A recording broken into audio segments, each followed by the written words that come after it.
What's up? It's a Thirsty Thursday. It's Rumor and Innuendo. I'm Dominic D'Angelo of AdFreeShows.com, SEScoops.com, podcast Heat Wrestling. Dang it. And I'm here with Mr. Robert Karplis, WE Creative _ish.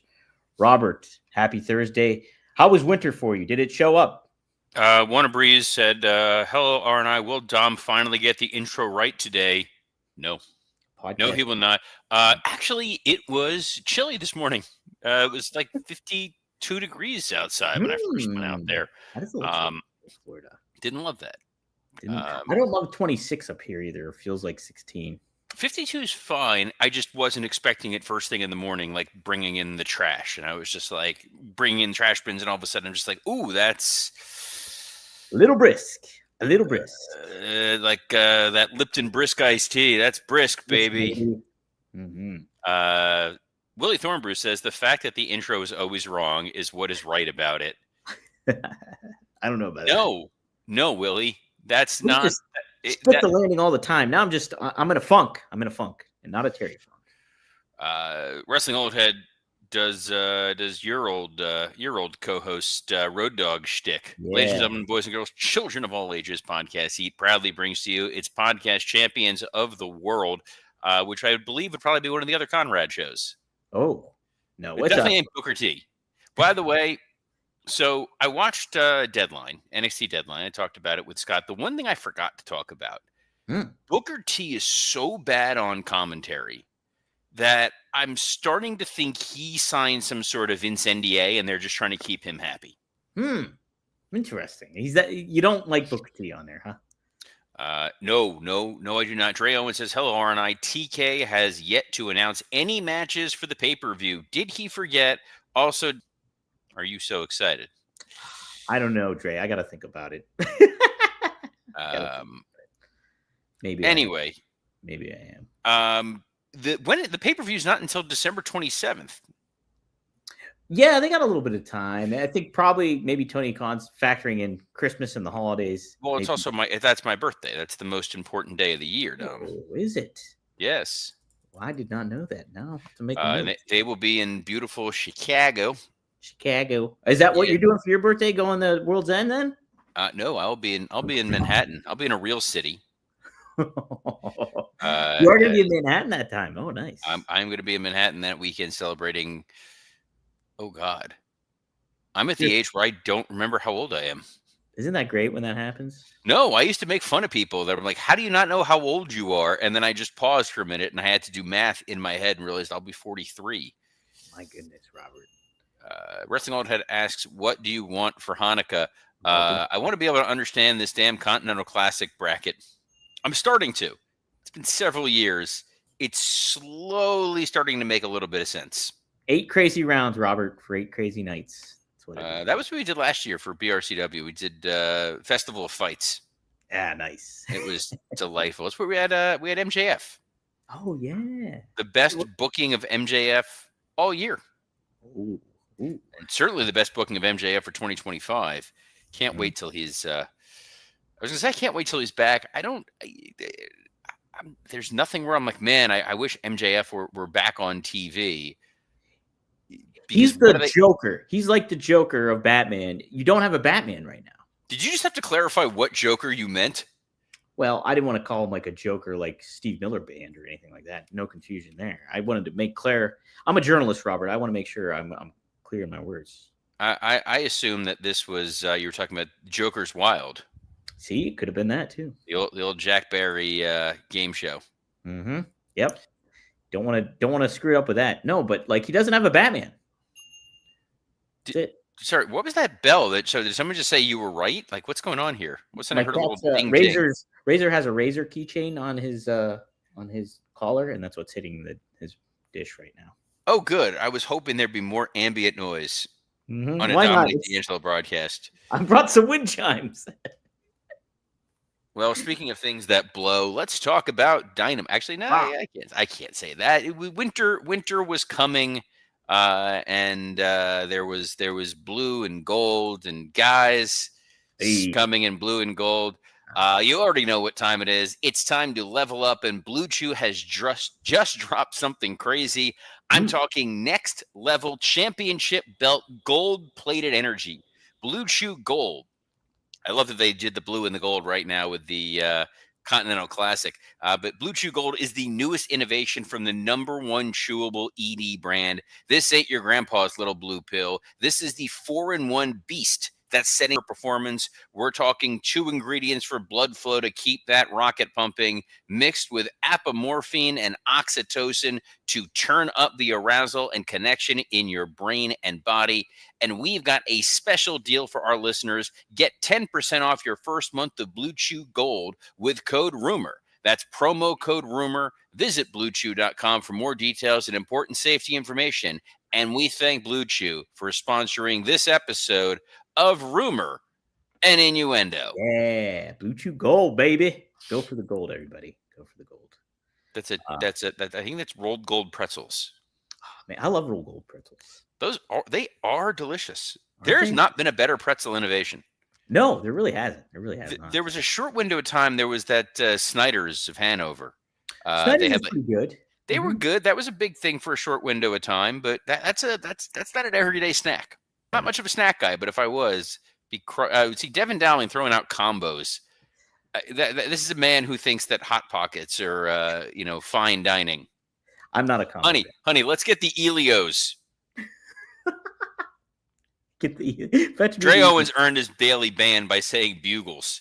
No one's eating bugles. You put them. No, they're terrible. Maybe you put them on your finger. That's it. When the #1 thing about a food item is you can do a stupid other thing with them, it's not a good food item. Or you bite off the end and then you blow through it, beep, like a little kazoo. Wrestling Old had blown my mind with rolled gold pretzels with smoked salmon cream cheese. Chef's kiss. I actually have smoked salmon cream cheese in the fridge right now. Now I get some rolled gold pretzels. Look at that. Wrestling Old Head coming up with, he's like the Emerald Lagasse of the show. And Devin Dowling saying the new croissant Hot Pockets are fire. Never was a Hot Pocket guy either, really. I'm going to miss Devin. Clearly his diet is going to kill him. Snyder's. Oh, my God. Dre went to the Snyder's plant. They have an outlet store there. What? I have been to the Snyder's of Hanover. Wow. Yes. It's one of those things. It is. It's like visiting have you been to Hershey? Obviously you've been to Hershey, I've never been to the Hershey Park or the Hershey factory. I did go to a Hershey Bears game though. Don't you live in Pennsylvania? Yeah, but that's center of the state. Nobody goes to the center of the state, Robert. I got nothing. Either Pittsburgh or Philly. Devin Dowling said he had McDonald's for dinner last night. Yeah, it's the clock is ticking. You're in trouble, man. Good Lord. Look out for your newborn child. You have to think ahead. No, he's earning those points in the McDonald's app, and he's going to will them to his kid. Is that what's going to happen? Yes. I can't leave you much, but you're going to get a free McFlurry, assuming the machine's actually working. But last night, where are the men and women of All Elite Wrestling? I'm dying to just get through this damn show. Let's get through it, Robert. Man, we had the AEW Women's Tag Team Champions. They were crowned. It was the Babes of Wrath. They actually defeated Toni Storm and Mina Shirakawa. We thought it was going to be the other way around, Robert. I was pleasantly surprised by this. Thought this was a fun opener. And I like that aspect that while WWE usually has somebody come out and talk to open their show, AEW does hit it off with a match. So there's that different dichotomy going on. And I thought this was a good presentation of that, Robert. I don't mind that you open. I'm all for opening with a match. I think it's nice. You don't need the same lather, rinse, repeat thing every single week on a show. Mm-hmm. I still do not understand why this match happened. Sure. If the idea was you needed to establish the Babes of Wrath as winning the AEW tag team titles, them overcoming the unstoppable duo of Megan Bayne and Marina Shafir would have made a lot of sense. Mm-hmm. What a moment that this plucky underdog duo, the Al Snow and Mick Foley of the women's tag division, beating the Brock Lesnar and whatever the hell Marina Shafir is of the AEW women's division. Whatever the Nepo hire version of Ronda Rousey is, that would have meant something. Instead, what I found myself thinking at the end of that match is, the hell do we do with Toni Storm now? True, but wouldn't you have been in that same position anyways, though? Like if she lost. Not if she won the tag title. If they won the tag titles. Oh, I see what you mean. I thought the whole reason they put them in this match was, they're clearly winning. If they would have lost in an earlier match, if they would have lost in the semifinals because there was that hardcore stipulation and Shirakawa takes the pin, there is an argument to be made that maybe turning Toni Storm heel or Mina heel and having something go on there where you can give them a personal story, because I think that's where Toni Storm seems to work the best, when there's some sort of personal investment story. We saw it with Blake Monroe. That was her name then, right? Well, no, it was something different then, right? It was whatever the heck her name was. Monroe now. It's Blake Monroe now. Blake Monroe now. Man. Mariah May. Mariah May. I was going to say Mariah May, and it didn't sound right in my mind. No, it didn't. But there, where it was like this deeply personal issue, you could easily move that going forward. Instead, there's no one lined up for Toni, and poor Chris Statlander is feuding with the Bridge to Terabithia group. Sisters of Meanness. Sisters of Terrible Backstage Segmentness. Hey, but maybe I can kind of understand putting Toni in that position, though. She's one of your main stars, so why not put her in one of your big fights to promote it? And then on top of it, too, you don't want to steal the spotlight potentially of Toni Storm. If you are doing a singles feud, say Mina turns on her, you want to do that after the fact. So maybe they have that lined up, Robert, where there's a solo. It's possible, but the challenge that they have right now is Chris Statlander is on her path with her feud. Sure. And Mercedes Moné has every other belt imaginable. So you're not just going to go to another Mercedes Toni match. Yeah, absolutely not. No, you wouldn't. And that would be not a good move either. There are some names being dropped. Willie Thornbrew mentions, not Willie Thornbrew, I'm sorry. Wrestling Old Head says, where's Nyla Rose? Imagine if she was paired with Bozilla. No. You don't want to imagine that. But Nyla Rose, she's fine for a tag division. Mm-hmm. I wouldn't want to see her going up against Toni Storm, if that was what we were saying. Like, put her in a main event picture. And Dre Owens asks the question we ask once every 2 or 3 months, where is Sheeta? Sheeta's great. I really just don't understand why they don't utilize her more. The inconsistent, well, no, usually it's where's Riho.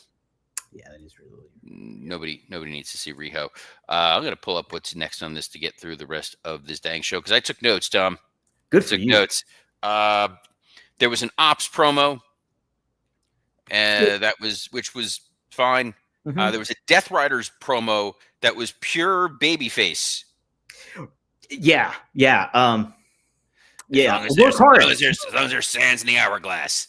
These are the days of our lives. Renee, check the channel. And I was like, man, he sounds like the plucky underdog that you want to see win the whole tournament. Oh wait, no, he's the evil mastermind demon from hell. And my God, Daniel Garcia was like, and don't forget to work hard, everybody. Everybody tells you not to work hard, but you do it.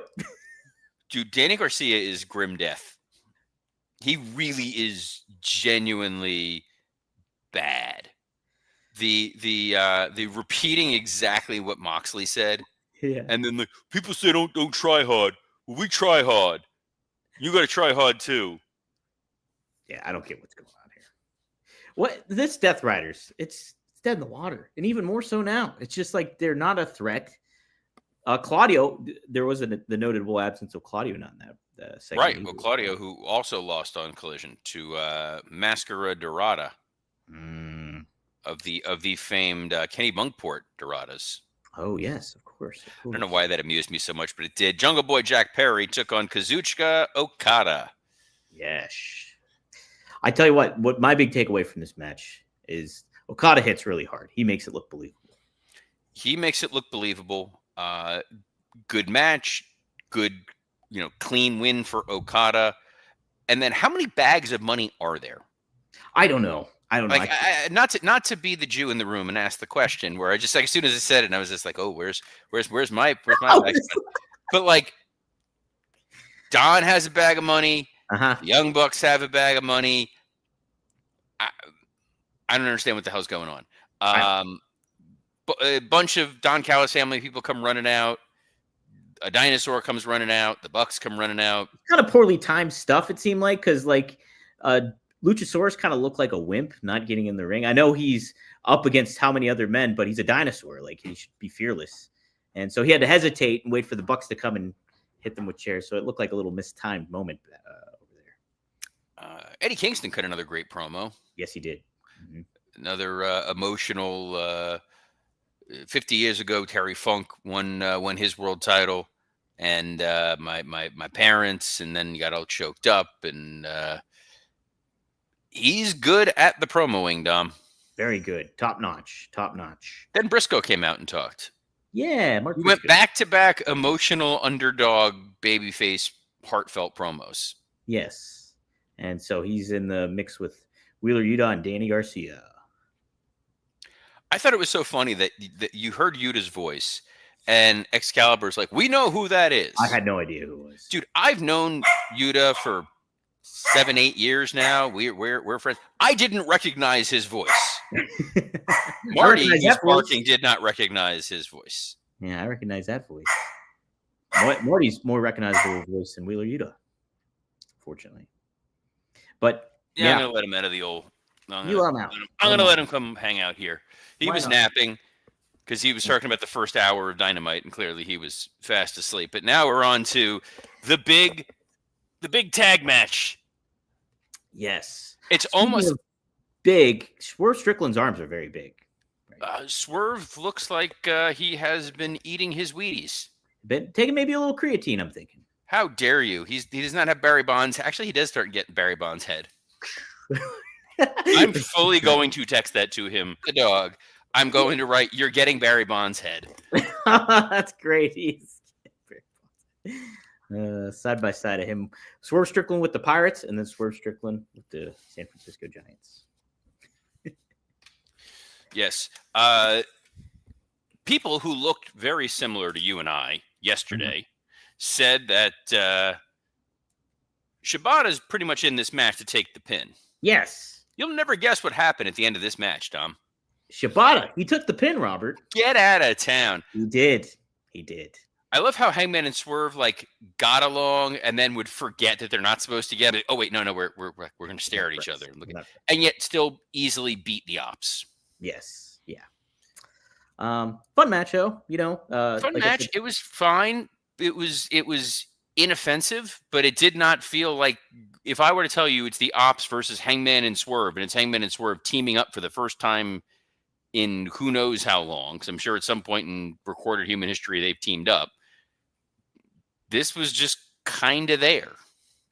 Yeah, yes, I agree. It was a good match, but and I think that was further accentuated by Hangman's promo later on. It was short, just like your boilerplate Hangman promo. His promos have gotten so bad. It's the same thing. It's I'm going to yell, and then I'm going to whisper, and I'm going to get back the title, and I'm going to put it around my waist, and I'm going to snap the belts, except it's actually Velcro. It's so – just pick a new cadence. I'm begging you. Yes. Watch something other than whatever it is that you're watching. Whatever it is you're watching. Game of Thrones, maybe, Robert. Maybe he's channeling Jon Snow because winter is coming. Well, Jon Snow was a terrible promo, and so is Hangman Adam Page. We got Kyle Fletcher versus Speedball Mike Bailey. Hey, we didn't call this one. I slept really well last night, Robert, because guess what? Speedball Mike Bailey, he won. And it was a Continental Classic match, and if his babyface is going to win in the Continental Classic, Marty, you know how he's going to win? It's going to be a fluke roll-up, the best snack available. The official sponsor of the Continental Classic is the delicious fluke roll-up. That's right. Every single match, like the number of matches, it's like the old Survivor Series rule where only in a Survivor Series is someone going to win with a clothesline. Yes. Only in the Continental Classic is someone just going to randomly win with, he caught him with a small package over and over and over again. And guys, if you're worried about your small package, BlueChew.com promo code rumor. Yeah, Blue Chew Gold, baby. Look at dude, he is fully taken over the camera. I don't even care. I'm just letting him. Yeah, you know what? You're getting better insights from the dog, which he's is got fine. good camera presence. That's it. He's got better camera presence than Hangman. He's got a better camera presence than poor Kenny Omega, who I like that Kenny Omega's new character is just guy getting woken up from a nap. Yeah, remember The Office with Robert California, like James Spader? He's kind of like James Spader, Robert California. I will not let you besmirch the great James Spader by comparing him to Kenny Omega. It's just like Robert California, though. He would just like be in the office, and they just like walk through, and you're like, "Oh, there he is. What's he up to? Kind of what Kenny's doing." I also would have been like, "Hey, Kenny, remember when Jack Perry was getting the crap beat out of him earlier? Where were you? Couldn't man? have." I was watching those Riho matches. Loves him some Riho. Main event: Joe versus Eddie. Robert. Joe. It sounds very workmanlike. Yes, it does. Like they brought like a pail with them till they were wearing hard hats. Hey, Joe and Eddie are fighting outside. Hey, want to go watch it? Want to go? Thanks, Hook. What the hell was that? That was my anyway, what'd you think of this world title match, Dom? So I was thinking, okay, this is going to be a different type of match than what we saw throughout the whole card. It was. And it was more of the lane of a Samoa Joe match or an Eddie Kingston match because they did a lot of chops and slugging and trading. And I'm just like, not my cup of tea necessarily. I don't necessarily like the chop trading and all that crap, but it did fit their bill. And I did think ultimately it was a good match that conveyed who both guys are. So take that for what you will, I guess, Robert. What do you think? I thought it was fine. It was a perfectly fine. It was an Eddie Kingston, Samoa Joe match of what you would get in 2025 for these guys. Right. Eddie's never going to be accused of being the world's best wrestler. He's going to be kind of a clunky brawler. We got a clunky brawler out of him, which was okay. And he was there to get murdered. And in the end, he got murdered. And that was fine. Mm-hmm. Yeah, no, I was okay with it. Obviously Samoa Joe did the little hat tip to John Cena. Did you like that, or do you think that's promoting the other promotion? So I don't know about that. That doesn't bother me. Yeah. I think that it's one of those things that everybody in wrestling can go ahead and celebrate it. I don't think that there's anybody who thinks, well, because Joe did that, now people are going to go tune. I wasn't going to watch last match, but then Samoa Joe did the little thing, so now I gotta clear my Saturday night schedule and make sure that I tune in on the cock to watch. Did you notice though? John Cena did share that image on his Instagram of Samoa Joe. I don't spend that much time. I don't use Instagram. I'm very old. Oh, that's right. Yeah, you're not an Instagram guy. No, I think the last thing from Instagram is from like many years ago. Wow.